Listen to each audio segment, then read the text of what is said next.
Settle down, please, ladies and gentlemen. The very best of order. So it's time. Let's play cards. Deck to throw first.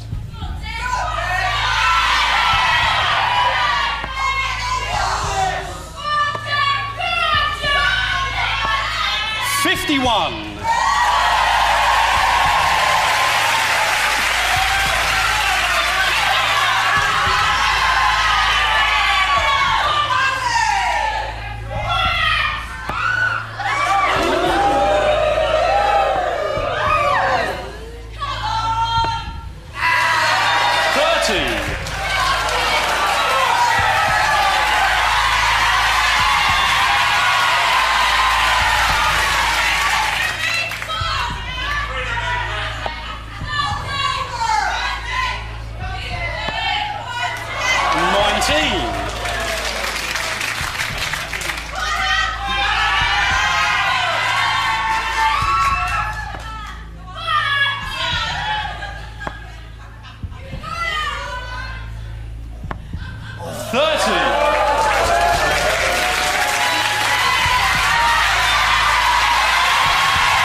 $18.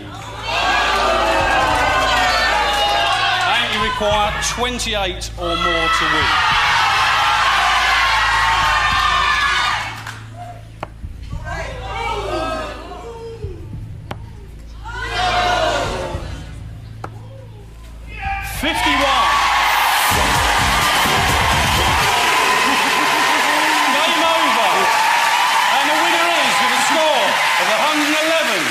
Against 88 and the new Saturday night takeaway darts champion of the world and the gorgeous Geordie McPartler.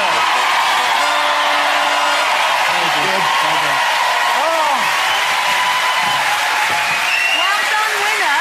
How does it feel? That was very close. That was very, very nerve-wracking. Was it? Really, yeah, when you're up there and the music's going and they're, come on in! Well, I really enjoyed the training, to be honest. So I'm very pleased with that one, yeah. Really pleased, thank you. Oh, loser. You must be gutted, because you did well today in training, didn't you? I tell you what, nerves when you're up there and the audience is in. It's nerves get to you. Well, of course, this means that the loser gets to read this card. Well done, Ant. You did really well under a much more clinical darts player than me. Congratulations, winner, for having such a steady hand under pressure. Oh, look at him. There's bullseye. More importantly, you get the point. Yes, thank you very much, Kirsty. So, all that remains now is to reveal your challenge for next week. Take a look at this. You're both going to end up looking like dummies in next week's challenge as you tackle the art of ventriloquism. For a valuable point, you'll need to impress some of showbiz's other great double acts. And as an added bonus, we'll also throw in a bottle of beer for the winner. What do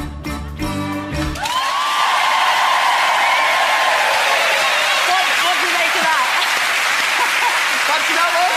Not something I've had a go at, I have to say, ventriloquism. Never tried it before. It's a bizarre one. Yeah, it looks pretty bizarre. Very amusing, I think. Yeah. For you lot. Yes. We'll see how you get on next week. You certainly will. And don't forget, in the final show, the loser faces a forfeit decided by you, the viewers. And you've got a couple there, haven't you, Kirsty? I have, yeah. Devinder from Brighton suggests snake charming or performing the Indian rope trick. Right.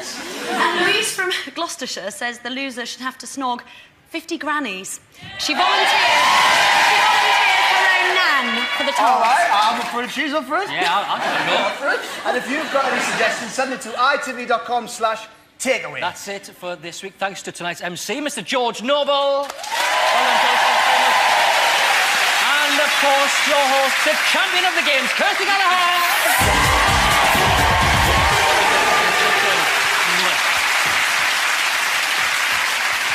Oh, yeah! I'll stop it now. Yeah. That's it. Yeah. OK, ladies and gentlemen, Little London!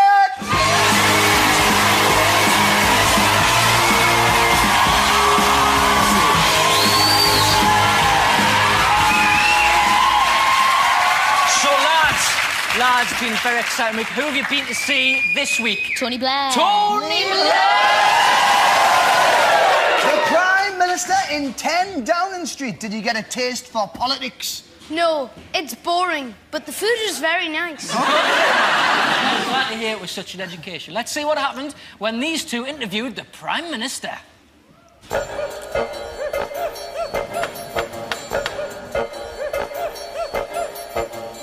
If you wouldn't mind waiting in here, the Prime Minister will be with you in a few minutes. Thank you.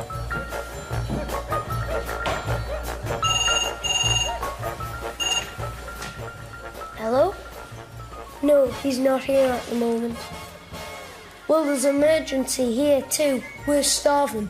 Can you send up some pepperoni pizzas, please? And be snappy about it. Sorted? Yep, lunch should be coming soon. He said he'll get his best man on the job. Hello, boys. How are you doing? Is everyone Fine, looking thanks. after you here? Yeah, a man called George Bush just rang. He's bringing us pizzas. Bringing for me? Yeah, I think. He's coming off the interview now, Mr. Yeah, Prime I'm Minister. trying to work out who got me into it. Come on, then. You run the whole country. Have you always been that bossy? No, but it comes with the job. When your children are cheeky to you, do you ever say, "How dare you talk to the Prime Minister like that"? That's what I say to them. How much good do you think it does? No, that's good. Who do you like the best out of all your cabinet minister mates? I've got to say I like all of them equally. Do you believe that? No. Who gets on your nerves the most out of your cabinet minister mates? I can't answer that one either, see? Is it not we work John together, Prescott? okay? He always looks pretty grumpy. He's got a bit of a grumpy face, isn't he? It's the way it is. But actually, he's got a very good sense of humour as well. You'd like him, actually. Yeah, don't get the wrong side of him. He's got a mean right hook. Do you ever secretly get a bit bored in meetings and wish you could pop home and have a little sleep? Yes. I shouldn't really say that, but yes, occasionally. You have been talking a lot about school dinners recently. How do you know so much about them? Do you have school dinners in the House of Commons? No, we don't, but I do remember my own school dinners. Have you ever had something called semolina or tapioca? No. When I was a kid at school, you used to get semolina or tapioca with a great big blob of jam in it, and it was the most disgusting thing you ever tasted in your life. Have you actually tasted a turkey Twizzler? They're really quite nice, you know. You know, I've not. What about chips? Don't you like them either? Yes, I do like chips.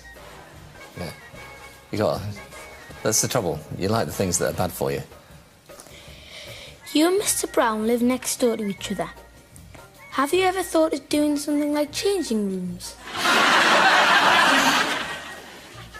No. You were always fighting with other politicians. We get told off for fighting. Why aren't you? Well, have you ever seen Prime Minister's questions? When we're all having a shouting match at each other? Yeah, well, that's only one part of politics, though. There's other things to do with politics as well. But often what people see when they see it on the television tends to be just people fighting with each other. I think you should know better at your age and be friends with each other. Yeah, well, that's a good point. We'll do our best. I suspect that the next few months may not be quite like that. My mum and dad were talking about you the other night. My mum said that she doubted you got to see much of Sherry with your busy job. But my dad said with all those children, you must see a healthy amount of each other. Do you agree with my dad? I do actually, yes. I think, even though it's a busy job and there's lots to do, it's always important to make time for the family. That's right. Thank you very much for talking to me, Mr. Prime Minister. We've heard that it's your silver wedding anniversary this week. We know you always forget, so we brought you some presents to give to Sherry. Thank you very much. That's very kind of you. With some flowers. Flowers for me to give to Sherry. My goodness, what on earth is that? You put it around your neck. Not me, I'm going to put it around my neck. And some chocolates. chocolates. There's quite a lot of bangles and earrings. Right. Oh, the pants and there's a pair. Ah, yeah, thank you. Thank you very much. Thank you.